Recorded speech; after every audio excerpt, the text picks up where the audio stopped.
Hello, I'm Simon Whistler. You're watching TopTenzNet. In the video today, the top 10 incredible people with nerves of steel. Most people trudge through life leading a life that is often pretty meaningless in the grand scheme of things. But sometimes a moment arises in someone's life where the choices they made cause them to be part of a real-life legend. These are the people who stand in defiance for what they believe or face seemingly insurmountable odds, risking everything they have in the process.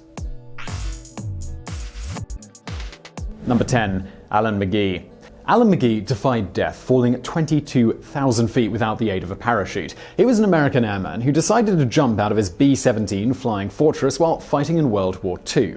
Magee, an Allied Forces turret gunner, found himself in a unique position on a September morning in 1942. The Germans had not only succeeded in punching a gaping hole on the right exterior of the Boeing aircraft, but Magee found that his parachute had been rendered useless. Out of options, Magee chose to leap from the plane anyway. At 20,000 feet above France, Magee lost consciousness due to hypoxia, and when he woke up, he was informed that he was very much alive, and the Saint-Nazaire railway station had cushioned his fall after he had grown tired of hurtling through the skies at 120 miles per hour. Two of his crewmates survived because their parachutes were still working, and they, along with Magee, were taken prisoner. They were ultimately returned home after the Germans surrendered. After his improbable survival, he was dubbed by some as the Miracle of Saint-Nazaire. Number 9. George Rowe. George Rowe was not a particularly good man. He ran drugs, smuggled goods, and committed robberies before he decided to give it all up after witnessing the murder of a friend of his by members of the Vagos Motorcycle Club, a vicious gang of bikers that ran a criminal empire. For Rowe, payback became his prime motivation in life as he chose to become an informant for the ATF, that's the Bureau of Alcohol, Tobacco, Firearms and Explosives. He never wavered, despite the massive risk of what would happen if his secret was discovered. Rowe used his experience in crime to infiltrate the gang and slowly worked his way up the corporate ladder over the course of 3 years while gathering enough evidence to indict the various members of the motorcycle club. This civilian story became something straight out of a movie, as he got promoted to a full-patched member, earning his brother's respect by standing up against the Hells Angels. They were the chief rival of the club. His life as an outlaw came to a conclusion, though, when the ATF decided that the evidence Rowe had collected was enough to arrest 22 members of the gang. He then entered the witness protection program and now apparently lives a quiet life, and he's even written a book about his incredible experience. Number 8. Vladimir Komarov. Russian cosmonaut Vladimir Komarov died while on a mission for the Soviet space program when the parachutes of his Soyuz 1 capsule failed to open. The Soyuz 1 was a tragic attempt by the USSR to win the space race, and Komarov took on the mission despite knowing that it was basically suicide.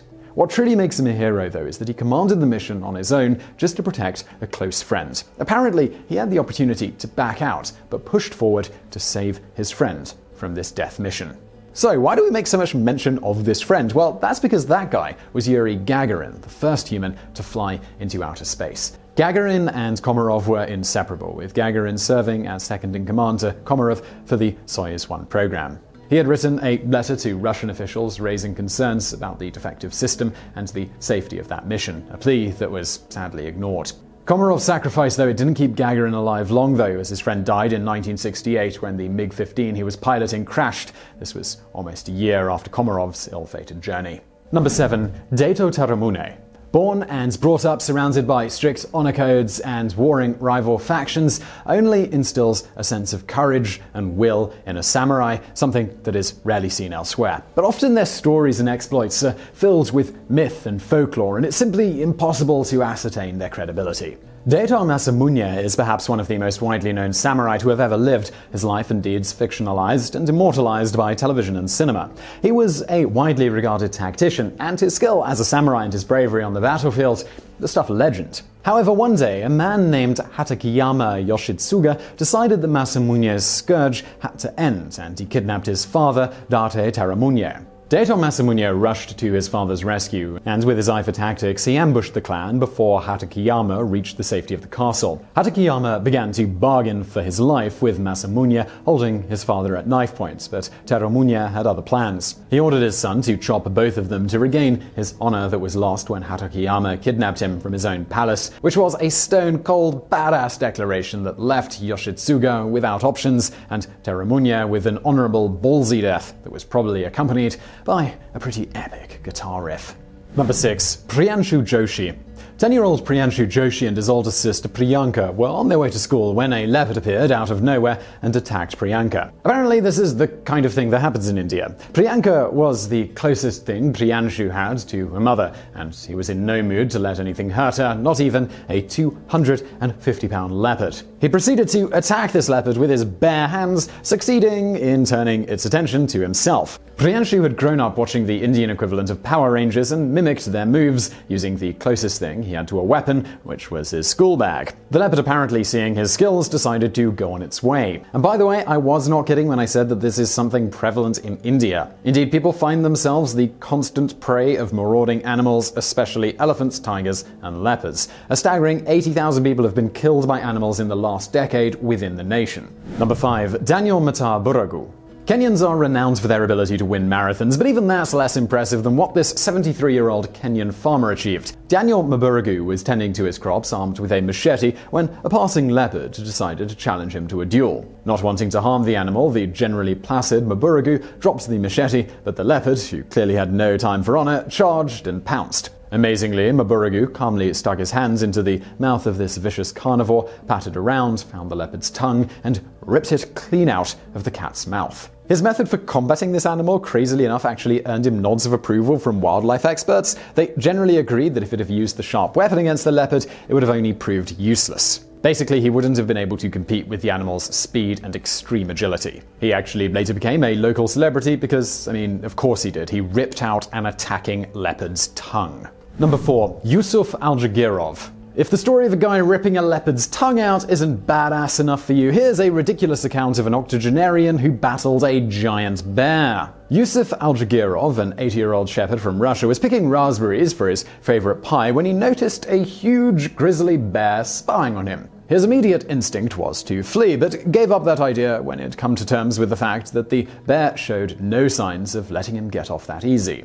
Alchagirov decided to stay and fight off the bear as it began to maul him with its 5-inch claws. He decided to defend himself with what he had on hand, which was literally his hands as well as his feet, and we're not making this up, he also headbutted the animal. This only succeeded though in further provoking the bear, which proceeded to toss him down a nearby cliff. A badly shaken and bleeding Alchagirov managed to survive the fall and limped back home after he regained consciousness. He was fully healed within a few days, enjoying his pie while regaling his grandchildren with tales of his epic battle. Number 3. Ivan Kalyayev.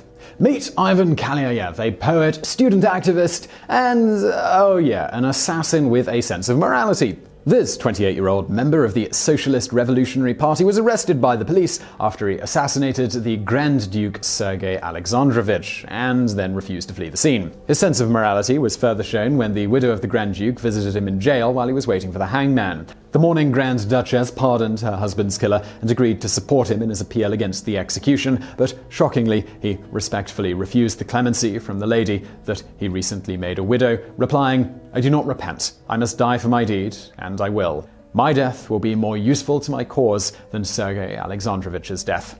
A few days later, he was hanged for treason. To him, the double standards of the Kremlin and their opulence warranted the Grand Duke's death sentence. He was unpopular with his subjects and was held responsible for a tragedy in which 1,000 people perished in a stampede. Kalyayev's unapologetic stance and his actions inspired a generation of writers. Interestingly, there's a belief that he had approached the Grand Duke a few days prior to the assassination with similar intentions, but dropped the mission once he noticed that his target was accompanied by the Grand Duchess and his young nephews. Number 2. Anthony Omari. Anthony Omari and his mother are the custodians of the Faraya Children's Home in Ngong, home of 35 orphans from the Kenyan streets. On top of caring for orphans and trying to make a living, Omari had to face another growing menace in the form of local bandits. Somehow he succeeded in single-handedly foiling their robbery attempts every single time until things one night turned rather sour. One night, a gang of thieves scaled the building and broke in. Omari was awakened by the loud noises and crept silently behind the home invaders and bludgeoned one of them with a hammer. The robbers fled the scene and Omari went back to sleep. The next night, the thieves returned wielding machetes in their hands and vengeance on their minds. Omari managed to fend off the attackers with his hammer until the ruckus woke the orphans. Fearing for their safety, Omari let his guard down as he instructed the children to safety, and that was when one of the bandits struck him across the face with his machete.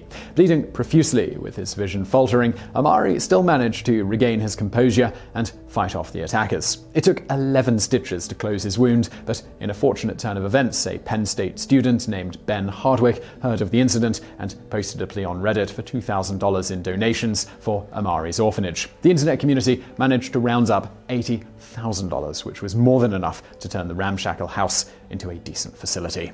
Number 1. Irom Sharmila.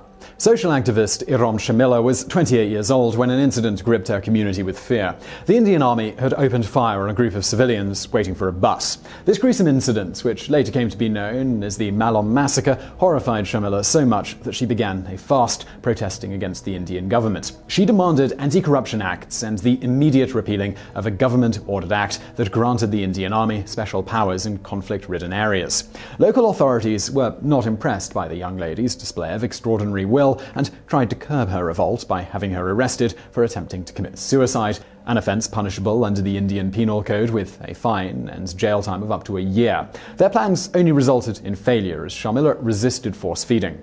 Instead of acquiescing, they've instead continued to hold her under arrest for all of these years for her constant attempts at suicide. She has even refused to see her mother for the 15 years that she's been fasting, for fear that her mother's tears would mean that she broke her fast. Amnesty International has recognized Sharmila's actions as a social activist and has declared her a prisoner of conscience. So I really hope you enjoyed that video, and don't forget to subscribe to this channel for brand new videos every single day. Also, I've got a podcast. It's called BrainFood, and it's educational, entertaining content just like this. It's a bit longer form and it goes into a lot more depth on a specific subject, really getting into all of those fascinating little details. You can check it out through the link in the description below, or just by searching your favorite podcast app for BrainFood. And if you like this YouTube channel, you are sure to love that podcast. But if you want to watch something else right now, why not check out a related video from the TopTenz archives over there on the right? And as always, thank you for watching.